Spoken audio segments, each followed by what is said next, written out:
Praise the Lord. കർത്താവിന്റെ അതിപരിശുദ്ധമായി നാം വാഴ്ത്തപ്പെടട്ടെ. നല്ല സമയത്ത് ഓർത്ത ദൈവത്തെ സ്തുതിക്കുകയും വാഴ്ത്തുകയും ചെയ്യുന്നു. വിവിധ സ്ഥലങ്ങളിൽ രാജ്യങ്ങളുമായിരുന്ന ദൈവവചനം കേൾക്കുന്ന എല്ലാ പ്രിയപ്പെട്ടവരും കർത്താവായ യേശുക്രിസ്തുവിന്റെ വലിയൊരു നാമത്തിൽ എൻ്റെ സ്നേഹവന്ദനം. അല്പസമയത്തെ ദൈവവചന ചിന്തയ്ക്ക് വേണ്ടി ഒരു ദൈവവചന ഭാഗം വായിക്കുന്നു.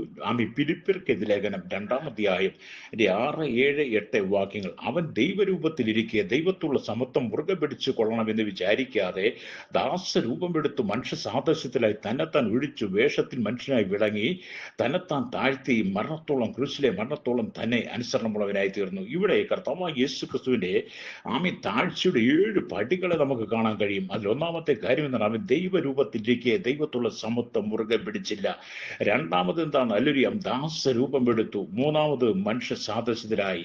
നാലാമതായി തന്നെത്താൻ ഒഴിച്ചു വേഷത്തിൽ മനുഷ്യനായി വിളങ്ങി. അഞ്ചാമതായി തന്നെത്താൻ താഴ്ത്തി മരണത്തോളം. അല്ലെങ്കിൽ ആറാമത്തെ കാര്യം ക്രൂശിലെ മരണത്തോളം തന്നെ. ഏഴാമത്തെ കാര്യം അനുസരണമുള്ളവനായി തീർന്നു. അതെ, കർത്താവായ യേശുക്രിസ്തുവിന്റെ സ്വഭാവ സവിശേഷത ഗുണങ്ങളെ കുറിച്ച് നമ്മൾ പഠിക്കുമ്പോൾ നമുക്ക് മനസ്സിലാക്കാൻ കഴിയുന്നത്, എന്നെ കേൾക്കുന്ന സഹോദരി, എന്നെ കേൾക്കുന്ന സഹോദര, നിങ്ങളെ കർത്താവ് വളരെയധികം സ്നേഹിക്കുന്നു. പാപികളും ദോഷികളുമായിരുന്ന എനിക്ക് നിങ്ങൾക്ക് നിത്യത എന്ന് പറയുന്നത് എന്താണെന്ന് അറിയാതിരുന്നപ്പോൾ, നിത്യജീവൻ എന്താണെന്ന് അറിയാതിരുന്നപ്പോൾ, മനുഷ്യന്റെ മരണം കൊണ്ട് എല്ലാം ഇവിടെ തീരും, മരണവും മരണത്തോടുകൂടി സകലം അവസാനിച്ചു ചിന്തിച്ചപ്പോൾ, മരണത്തിനപ്പുറം ഒരു ജീവിതമുണ്ട്, മരണത്തിനപ്പുറം നിത്യതയുണ്ട്, അത് സ്വർഗ്ഗരാജ്യമാണെന്ന് വെളിപ്പെടുത്തുവാൻ വേണ്ടി നമ്മുടെ പാപങ്ങൾക്ക് പരിഹാരം തന്ന് നമ്മെ ശുദ്ധീകരിച്ച് ദൈവത്തിന്റെ മകളാക്കി മാറ്റിയെടുക്കാൻ വേണ്ടി നമ്മുടെ ദൈവം സ്വർഗം വിട്ടിറങ്ങി വന്നു എന്നുള്ളതാണ്. ഹല്ലേലൂയ. അപ്പൊ ഇവിടെ നാം ദൈവത്തിന്റെ വചനം വായിക്കുമ്പോൾ കാണുന്നത്, യശയ്യാപ്രവാചകന്റെ പുസ്തകം 53-ാം അധ്യായം 3-ാമത്തെ വാക്യം വായിക്കുമ്പോൾ കാണുന്നുണ്ട്, അവൻ മനുഷ്യരാൽ നിന്ദിക്കപ്പെട്ടും ത്യജിക്കപ്പെട്ടും വ്യസനപാത്രമായും രോഗം ശീലിച്ചവനായിരുന്നു. അവനെ കാണുന്നവർ മുഖം മറച്ചു കളയത്തക്കവണ്ണം അവൻ നിന്ദിതനായി തീർന്നു.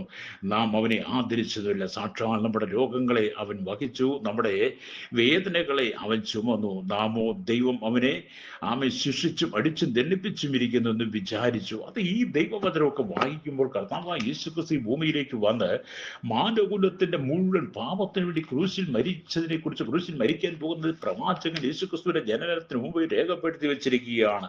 അത് യേശുക്രിസ്തുവിന്റെ ഭൂമിയിലെ ജീവിത ശുശ്രൂഷ കൊണ്ടും യേശുവിന്റെ ജീവിതം കൊണ്ടും അവന്റെ മരണം കൊണ്ടും നമുക്ക് എന്താണ് ലഭിച്ചത്? പാപത്താൽ നിറയപ്പെട്ട് കിടന്ന് നമുക്ക് പാപത്തിന് മോചനം ലഭിച്ചു. അല്ലേലൂയ. പഴയ നിയമ വിശുദ്ധന്മാർക്കോ പഴയ നിയമ മതങ്ങൾക്കോ ആചാരങ്ങൾക്കോ കർമ്മങ്ങൾക്കോ അന്നുണ്ടായ യാഗങ്ങൾക്കോ മനുഷ്യന്റെ പാപത്തിന് പരിഹാരം കൊടുക്കാൻ കഴിയാതിരുന്നപ്പോൾ, പാപത്തിന് പരിഹാരം യേശുക്രിസ്തു മാത്രമാണ് നമുക്ക് വെളിപ്പെടുത്തി, യേശുവിന്റെ ക്രൂശിലെ മരണത്തിലൂടെ ആണ് പാപപരിഹാരം എന്ന് നമുക്കവിടെ വെളിപ്പെടുത്തി തരുമ്പോൾ, ഇന്ന് പകലിനെ കേൾക്കുന്നവരെ സ്നേഹിതരെ, നീ യേശുവിന് വേണ്ടി ഏൽപ്പിച്ചു കൊടുക്കുന്ന നിന്റെ പാപത്തിന് പരിഹാരം. നിന്റെ പാപത്തെ പരിഹരിക്കുമ്പോൾ നിന്റെ ശാപം നീങ്ങുന്നു, ബന്ധനം അഴിയുന്നു, നിന്റെ കെട്ടുകളഴിയുന്നു, നിനക്ക് സമാധാനമില്ല, സന്തോഷമില്ല, സ്വസ്ഥതയില്ലാതെ കണ്ണുനീരിന്റെ അടിയിലൂടെ എന്ത് ചെയ്താലും പരാജയത്തിന്റെ അനുഭവങ്ങൾ മാത്രം. സമാധാനമില്ല, എന്നും അസമാധാനം, ദുഃഖം, കണ്ണുനീര്, വേദനകൾ. എവിടെ നീ പരാജയപ്പെടുന്നു, എവിടെ നീ നിന്ദിക്കപ്പെടുന്നു, അപമാനിക്കപ്പെടുന്നു, അതിന്റെ നടുവിൽ നീ കർത്താവിൽ വിശ്വസിക്കുന്നെങ്കിൽ നിനക്ക് വേണ്ടി ദാസരൂപം എടുത്ത കർത്താവ് നിന്നെ ഉയർത്താൻ ശക്തനാണ്. തള്ളിക്കളയുന്ന അവസ്ഥയിലും ജീവിതത്തിൽ താഴേക്കടയിലേക്ക് പോകുന്ന അവസ്ഥയിലും നിങ്ങളുടെ ജീവിതം എത്രത്തോളം ദുഃഖമുള്ളതായി തീരുന്നു എന്ന് കർത്താവ് പറയുന്നു. നിങ്ങളെ മനുഷ്യർക്ക് അറിയത്തിൽ നിന്ന് സ്നേഹിതർക്ക് അറിയത്തിന്റെ ഭർത്താവിന്റെ അറിയത്തിൽ ഭാര്യയ്ക്കരുത്, മറ്റാർക്കും അറിയില്ല, പക്ഷെ നീ അറിയുന്ന ദേശുവ.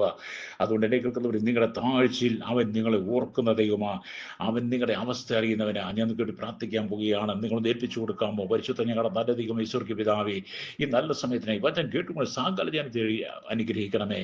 കർത്താവ്, ഈ ലോകം ഞങ്ങളെ ഉപേക്ഷിച്ച് കളയും, ഞങ്ങൾ ചേർത്ത് പിടിക്കും, സ്വർഗ്ഗമക്കുമുള്ള വെടിഞ്ഞു വന്ന് ഈ താണ ഭൂമിയിലേക്ക് വന്ന് യേശുവിന്റെ കരങ്ങൾ സകല ജനത്തെ സമർപ്പിക്കുന്നു. യേശുവിന്റെ നാമത്തിൽ തന്നെ ആമേൻ.